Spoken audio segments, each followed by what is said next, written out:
الحمد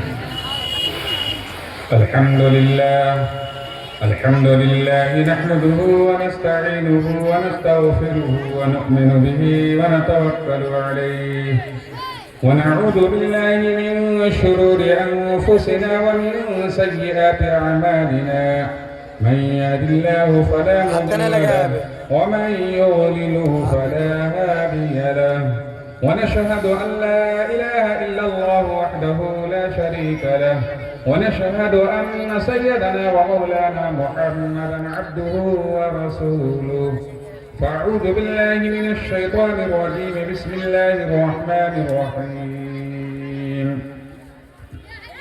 يا أيها الناس قد جاءتكم موعظة من ربكم وشفاء لما في الصدور وقال النبي صلى الله عليه وسلم من قرأ القرآن فاستظهره وأحل حلاله وحر حرامه وأدخله الله به الجنة أو كما قال عليه الصلاة والسلام صدق الله العظيم وصدق رسوله النبي الكريم ونحن على ذلك لمن الشاهدين والشاكرين والحمد لله رب العالمين.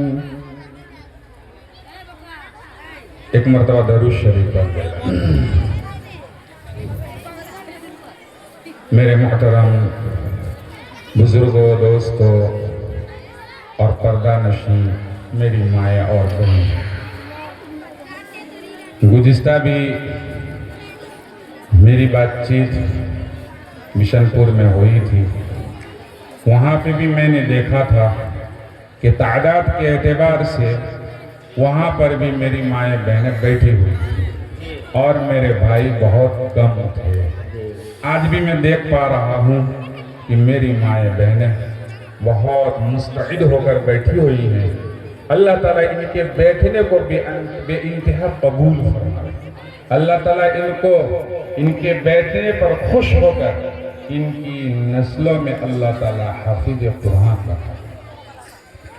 بہرکیف میں نے ایک آیت کی تلاوت کی ہے اور حضرت علی رضی اللہ تعالی عنہ کی ایک حدیث تلاوت کی ہے جس سے متعلق آپ سبھی حضرات جانتے ہیں کہ اس مدرسے میں جو ہمارے 3 طلبہ جنہوں نے حفظ قرآن مکمل کیا ہے، اسی عنوان پر یہ جلسہ کا آغاز کیا گیا ہے، قائم کیا گیا ہے، اور وہ تینوں حفاظ مبارکبادی کے لائق ہیں. اللہ تعالیٰ ان کے والدین کو بے انتہا قبول فرمائے اور آخرت میں بے انتہا اللہ تعالیٰ ان کو دولت سے نوازے، یعنی اعلیٰ علیین میں جگہ نصیب فرمائے. نبی کریم صلی اللہ علیہ وسلم، وقت آپ کا زیادہ نہیں لوں گا، میں مختصر انداز میں بات ختم کر دیتا ہوں انشاءاللہ. میں چند باتیں آپ حضرات کے سامنے پیش کروں گا. سب سے پہلے ایک یتیم عورت اپنے بچے کو لے کر مدرسے میں آئی اور مدرسہ کے مولانا سے کہتی ہیں اس بچے کا داخلہ لے لو. یہ بچہ یتیم ہے، اس کے والدین، اس کے والد نہیں ہیں، اس بچے کو آپ داخلہ لے لیں. مدرسے کے ذمہ دار نے اس بچے کا امتحان کے لینے کے بعد، یا یہ کہہ لیجئے کہ اس بچے کا داخلہ لے لیا. داخلہ لے لینے کے بعد اس بچے کو سب سے پہلے مولانا نے سبق میں کیا پڑھایا؟ بسم اللہ الرحمن الرحیم. اللہ تعالی فرشتوں سے حکم دیتے ہیں کہ ایک آدمی کو جہنم میں داخل کر دو، اور پھر فرماتے ہیں تھوڑی دیر کے بعد کہ اس آدمی کو جو جہنم کی طرف لے جا رہے تھے اب اس کو جنت میں داخل کر دو. تو فرشتوں نے پوچھ لیا یا باری تعالی ہم لوگوں کو کچھ سمجھ میں نہیں آیا، ایک آدمی کے بارے میں آپ کہہ رہے ہیں کہ اس کو جہنم میں داخل کر دو، پھر تھوڑی دیر کے بعد آپ کہہ رہے ہیں کہ اس کو جنت میں داخل کر دو، یہ ماجرا کیا ہے؟ آپ نے ایسا فیصلہ کیوں دیا؟ تو اللہ تبارک و تعالی فرماتے ہیں کہ یہ آدمی جس کے بارے میں نے جہنم کا فیصلہ کیا تھا، اس کے پاس کوئی اعمال نہیں تھے جس کی بنا پر میں نے اس کو جہنم میں ڈالنے کا ارادہ کر لیا تھا، لیکن وہ جب دنیا سے آنے لگا، اس نے اپنی بیوی کو چھوڑا، اس سے ایک بچے نے جنم لیا، وہ بچہ تھوڑا بڑا ہو گیا، اس بچے کو اس کی والدہ نے مدرسے کے حوالے کر دیا، اور وہ مدرسے میں بچہ داخلہ لیتے ہی سب سے پہلے اس نے اپنے زبان پر جو کلمہ تلاوت کیا، اس نے جو کلمہ ادا کیا، وہ سب سے پہلے تھا بسم اللہ الرحمن الرحیم۔ اے فرشتوں، تم ہی بتاؤ جس کے بچے دنیا میں بسم اللہ الرحمن الرحیم پڑھ رہے ہو، اور اس بچے کے والد کو میں یہاں پر سزا دوں، کہ مجھے کیسے گوارا ہو سکتا؟ تو میں اپنی ماں بہنوں سے کہنا چاہتا ہوں، آپ کے بھی گھر میں بچے ہیں، آپ کوشش کریں سب سے پہلے آپ کے بچے اگر کوئی الفاظ ادا کرے تو وہ بسم اللہ الرحمن الرحیم ادا کرے، یعنی آپ اس بچے کو مدرسے کے حوالے کریں، مکاتب کے حوالے کریں۔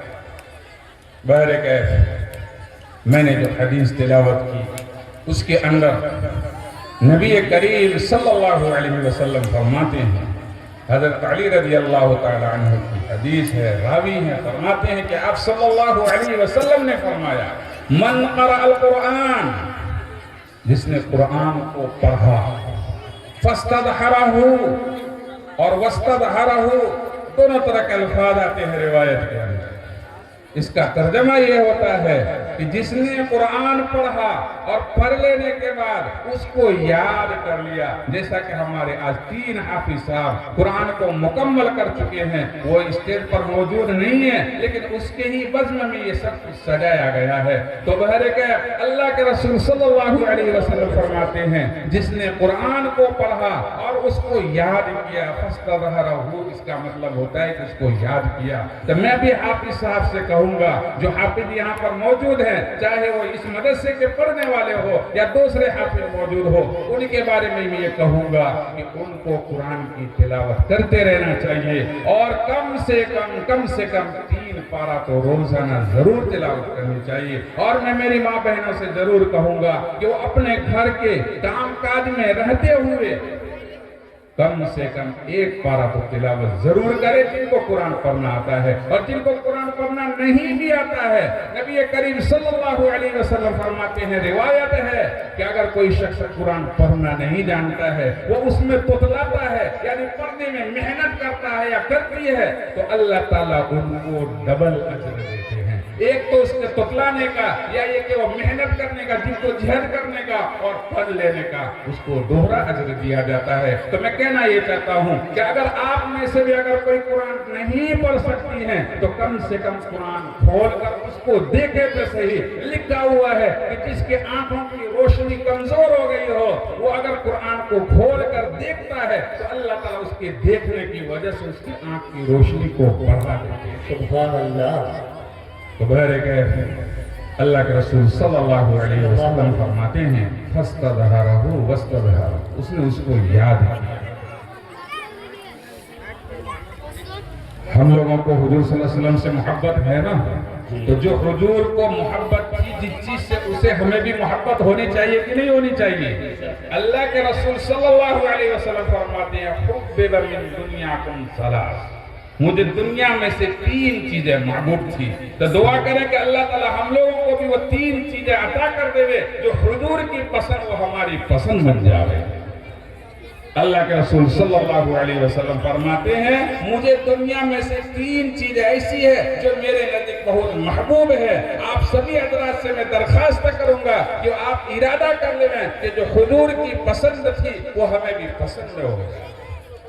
نبی کریم صلی اللہ علیہ وسلم فرماتے ہیں، قرۃ عینی فی الصلاۃ، میری آنکھوں کی ٹھنڈک نماز میں۔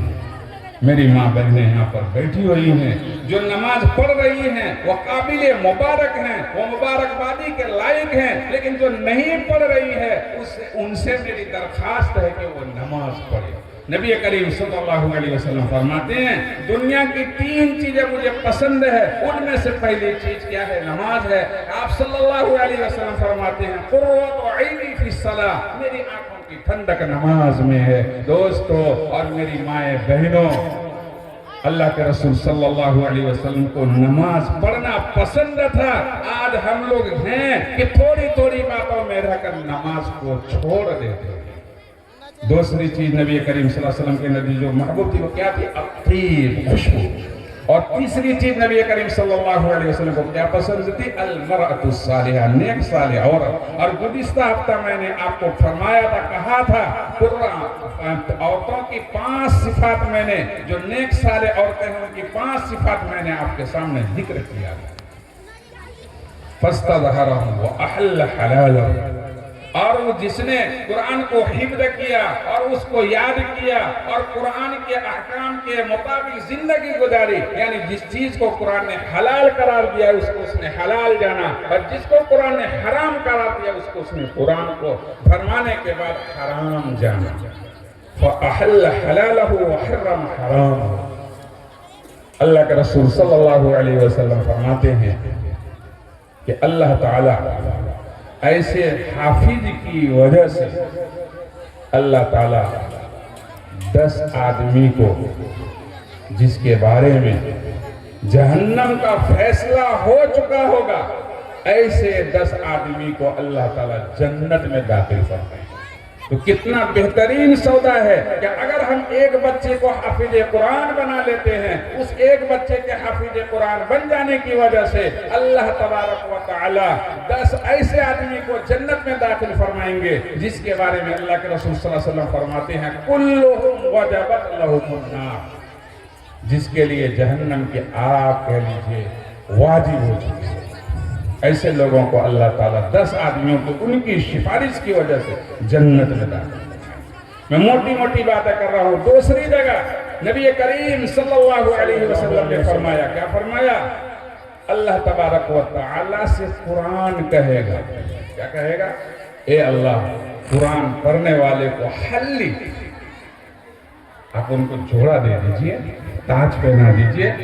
تو نبی کریم صلی اللہ علیہ وسلم فرماتے ہیں قرآن کے کہنے کی وجہ سے اللہ تعالیٰ صاحب قرآن کو جوڑا تاج پہنائیں گے، ان کے والدین کو بھی تاج پہنایا جائے گا۔ لیکن جو حدیث میں آپ کے سامنے ذکر کر رہا ہوں اس میں خود حافظ قرآن کو بھی اللہ تعالیٰ قرآن کے کہنے کی وجہ سے تاج پہنائیں گے۔ پھر اللہ تعالیٰ سے کہے گا قرآن وزید ہو، اور کچھ اور عطا کر دو، تو اللہ تعالیٰ فرمائیں گے ان کو اور ایک کرامت کا جوڑا پہنا۔